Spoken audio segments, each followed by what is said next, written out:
Yes, sir. What is Gucci YouTube? It's your boy Black Gucci. Have 3 long face, skinny body. We back still black with some more fireboard to anime manga content for the video. Don't forget to like, comment, subscribe, smash the like button, share it with your friends, and let's hop into this long-awaited Boruto chapter 72 review. Yes, sir. Ski. 9 mountains and 8 seas make one world. 1,000 worlds make one chiliocosm. 1 chiliocosm to the power of 3, and there's nothing I can't cut. Okay, I know it's been a few days since the chapter has actually been released. I haven't dropped the official chapter 72 video, but I did give my thoughts on some of the, mainstream events and mainstream things that occurred overboard to chapter 72. So if y'all want to check out that short, go ahead and check out my previous short. I will also be leaving the link in the description below. However, with Boruto chapter 72 and the fact that it was such an information dump heavy chapter, honestly, I really did enjoy the chapter, not as much as I thought I actually would enjoyed it, which might actually come as surprising to a lot of people, because I know every month I'm out here talking about some fire, flames. And mind you, it was still flames, but not as it's not as hot as the previous chapter. So in all honesty, I'll give this chapter probably out of 10, a 7.5 out of 10.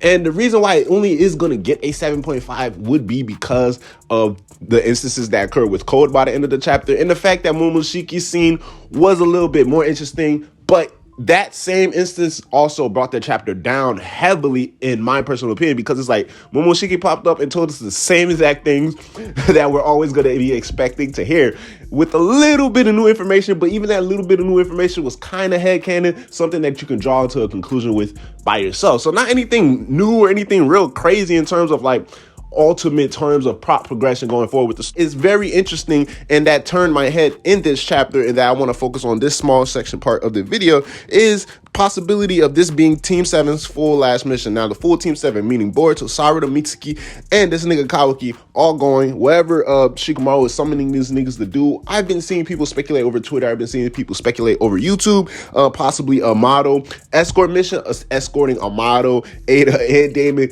back to the village. Honestly, that seems like the most likely or the only type of mission I can see them being handed out in this current situation, because what else type of dilemma would they have to face, especially with the news from Amado that Shikamaru just received in the chapter. So Boruto has this very interesting talk with Momoshiki, and like I stated, Momoshiki reiterates a lot of the things he's been saying since his introduction into the manga. However, he goes on to give us a little bit more details in terms of the true essence of Momoshiki sticking around, where it's like, yes, he's going to be a psychological torment to Boruto. He is able to take over Boruto's body time and time again. Mind you, his ability to resurrect was taken away. We've understood all of that, but now Momoshiki's true goal is to literally become Boruto Uzumaki, meaning that since he can't resurrect and revive his own body no more, the possibility of him hijacking Boruto's consciousness, but not just temporary, but for good, is still there, in terms of not getting rid of Boruto's complete existence as he was planning to do so before, but rather keeping Boruto's psyche and his consciousness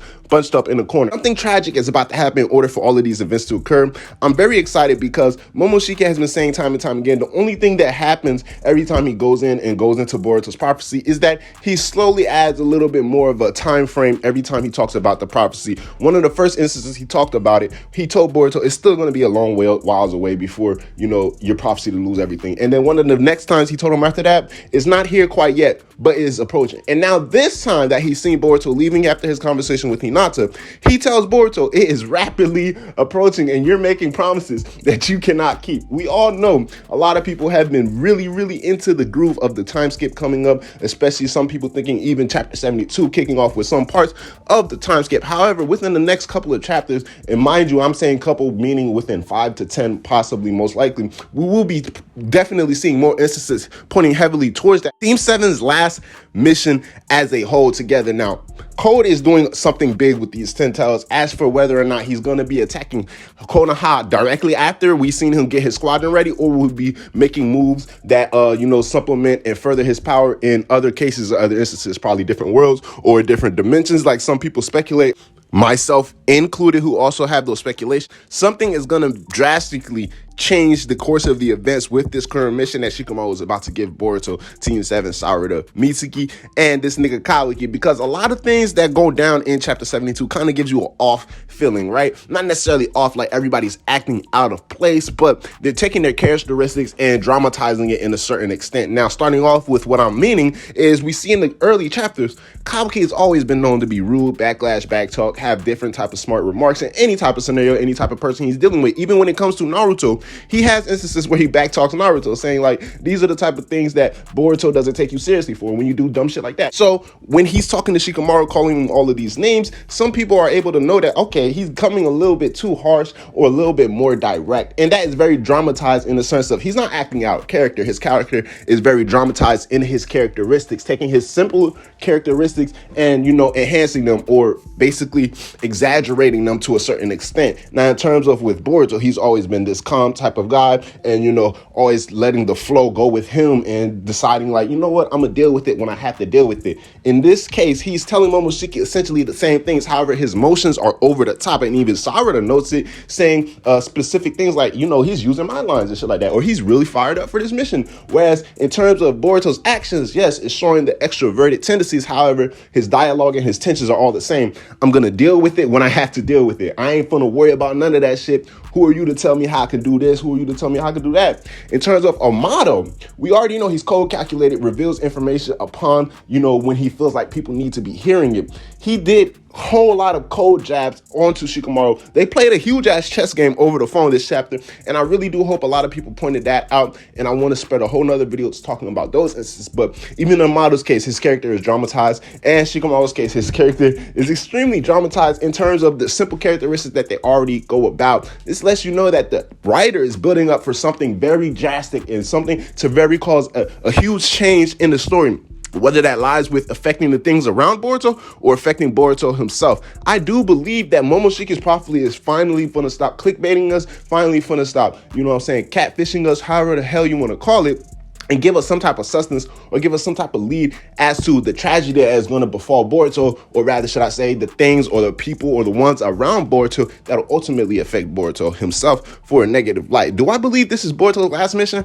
Honestly, in terms of speaking before the time skip, I believe so. It possibly can be. Now, this can be dragged on in terms of whatever this arc will be its main focus, whether it's going to be focusing on getting Ada Damon to the village, some type of hidden affairs within the Hidden Leaf village. A lot of things have been going down, or whether it's going to be focused on Code and his development and his pursuit of Boruto in Kawaki now that he has this Ten Tails army. Direction they want to take is going to be a dragged out instance to where at the end of this, whether it be Sarada, Mitsuki, and Kawaki, or just Sarada and Mitsuki, or somewhere where it's Boruto also included into the mix, things aren't gonna be the same in sense of everybody isn't gonna be going home all happy and jolly. Now, I said that before, especially in the terms of when Kawaki left the village, everybody's not gonna be able to go home and things won't be the same. And that actually is the case. However, everybody still managed to come back to the Hidden Leaf village. Now, in this case, Momoshiki's words only makes it that much more in our faces that, yes, the time is actually near, despite how many times people may say it, how many times people may believe or point towards this or point towards that. The time is actually here, and Momoshiki boldly stated that he was very irresponsible, referring to Boruto, he was very irresponsible in promising Hinata that he will be returning home safely. Now, whether that can be a reverse meaning, where it's like, he might be returning home, but he won't be returning to the home that he remembers, being that Boruto will lose everything around him, and that referring to possibly his home, his family, his loved ones. Or he may be returning home, but it's going to be a failed mission, and Boruto is going to be put in a situation where despair is going to be all around him, and he's going to have no choice but to fall into some type of dark or sucking place, and that is what Momoshiki is eagerly waiting for. Now, my thing is, do all of these instances connect with Code's plan to invade the Hidden Leaf village, Code's plan to attack everything precious and dear to Kawaki, ultimately tying everything dear and precious to this nigga Boruto on a much deeper scale? They're all connected somehow with this Ten Tails army and the cold and calculated decisions that this nigga Amato is making. Somehow, this is what Momoshiki is meaning, that, you know, he can't foresee why these things are happening, but this is something that Boruto cannot avoid, because we also see Boruto isn't making these type of decisions or going about actions that are causing all of these things to occur around him. Rather, it is the things around him that are already occurring and simply how Boruto is reacting. But until my next video, until we talk further on upon Momoshiki's prophecy, Boruto's Team 7 current mission, what Shikamaru will actually be having them doing, leave your thoughts below. How do y'all feel about Boruto chapter 72 as a whole? And there's a whole lot much more to talk about just in that chapter in general. But until my next video, holla at you, I'm gonna holla at y'all, black chill out. Yes, sir. Ski. Hey, can we take a trip to the sky? Show them that our limit's too high. Cocoa butter hips on the waistline. She said